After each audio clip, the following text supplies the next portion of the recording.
Olá, canal Rimas e Químicas, eu sou o Kainan. No Instagram, @rimas.químicas. E hoje Isaac Asimov, um dos grandes escritores da ficção científica. Com uma obra muito vasta, criador de alguns universos, como o universo de Fundação, como escritor que explorou a inteligência artificial em Eu, Robô, O Homem Bicentenário, e com um dos contos mais importantes da ficção científica, A Última Pergunta, sobre a entropia. Se é possível reverter a entropia, né, que é a morte do universo. Se é possível reverter essa morte do universo. A Última Pergunta. E para falar um pouquinho, comentar um pouquinho, porque dia 2 de janeiro, segundo dia do ano, é a data de nascimento de Isaac Asimov em Petrovich, na Rússia Soviética, né? Na Rússia Soviética. E ele não morou a vida inteira na Rússia. Ele, adulto, vai morar nos Estados Unidos, onde ele vai escrever as suas obras, os seus livros, as suas grandes obras de ficção científica, explorando os grandes assuntos da ficção científica que vão inspirar muitas das criações que vêm depois, né? Na verdade, Isaac Asimov vai antecipar aquilo que nós vamos ver no cinema, nos livros em geral, né? A questão da viagem no tempo, que aí você vê, por exemplo, Exterminador do Futuro, que tem tanto a ameaça da inteligência, de uma inteligência artificial que vai dominar o mundo, os androides, né? Um robô com aparência humana, como você tem a viagem no tempo dentro do Exterminador do Futuro. Mas quem explorou esses assuntos em vários livros, vários contos, crônicas e vários textos foi Isaac Asimov, né? No Homem Bicentenário tem um filme conhecido com Robin Williams, né? Que ele faz um robô, e esse robô cada vez mais, uma inteligência artificial, obedece um dono que o compra para ele trabalhar na própria casa desse dono, e esse robô ele meio que vira parte da família. A filha desse dono cria um vínculo com esse robô como se fosse uma parte da família, e ele nunca é desativado. E aí a menininha, o dono falece, a menininha cresce, envelhece, tem filhos, tem uma neta, e esse robô ele vai se adaptando na sua aparelhagem para ser cada vez mais humano, a sua programação, até que ele muda de corpo, né? E o corpo dele passa a ser feito com próteses de plástico, como se fosse um ser humano, com um coração de plástico, como se fosse que seria uma prótese, e o corpo todo feito nesse sentido de plásticos para simular o corpo humano, né? Com pele, com tudo. Esse é uma parte da história do Homem Bicentenário. Tem o robô, né? Em que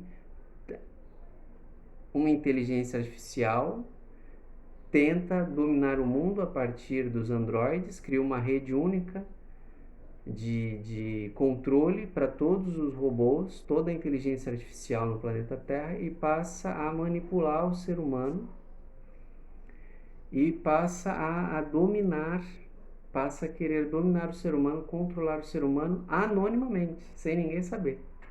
Não é que nem a Skynet do Exterminador do Futuro, que a Skynet no Exterminador do Futuro, que não é do Isaac Asimov, ela cria consciência, se espalha pelo mundo inteiro e aciona a bomba nuclear porque vê no ser humano uma ameaça. E aí destrói o planeta e a humanidade num comando só, que todas as ogivas nucleares do planeta são ativadas ao mesmo tempo.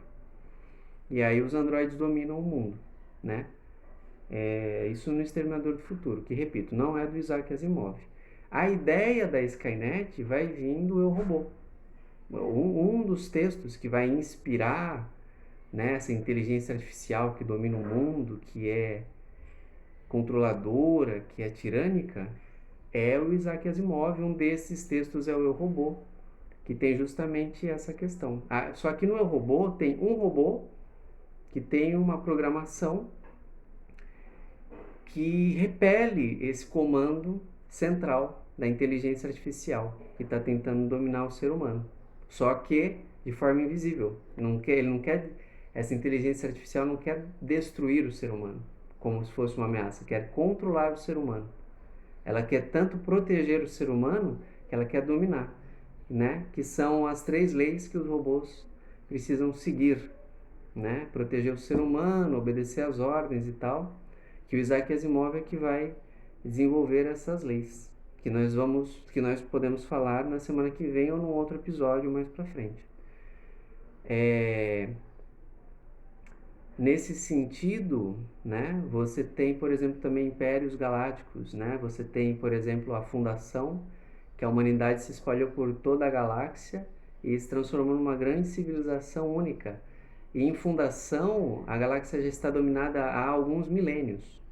E ninguém mais sabe onde se originou a humanidade, que no caso seria o planeta Terra. Mas já faz tanto tempo que a humanidade se espalhou pela galáxia inteira, pelos planetas, os sistemas solares, os sistemas estelares, melhor dizendo,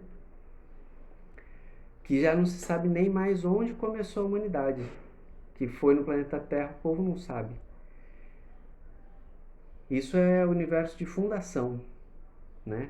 E tem um dos contos mais emblemáticos da ficção científica que chama A Última Pergunta, em que 2 rapazes que são responsáveis, junto com uma equipe, por fazer a manutenção da Multivac, que é uma inteligência artificial responsável por calcular para o ser humano a obtenção de fontes de energia renováveis, potentes, e calcular a viagem para a Lua, para Marte, para Vênus, para outros planetas. E aí, no caso, poderia dar outros exemplos, mas não está...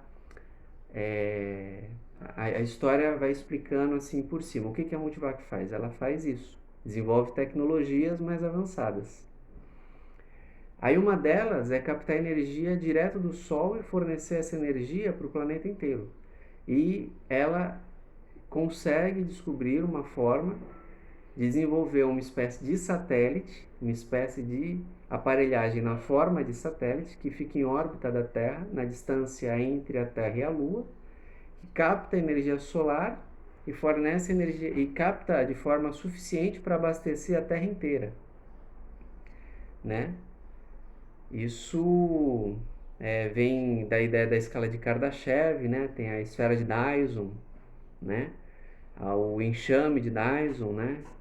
Quem explica bem essa parte é o Pedro Luz, do Ciência Todo Dia. Explica mais aprofundadamente, assim, né? Nos influenciadores que tem aqui no Brasil, né? Os vídeos em português, na língua portuguesa, ele explica melhor, mais aprofundado.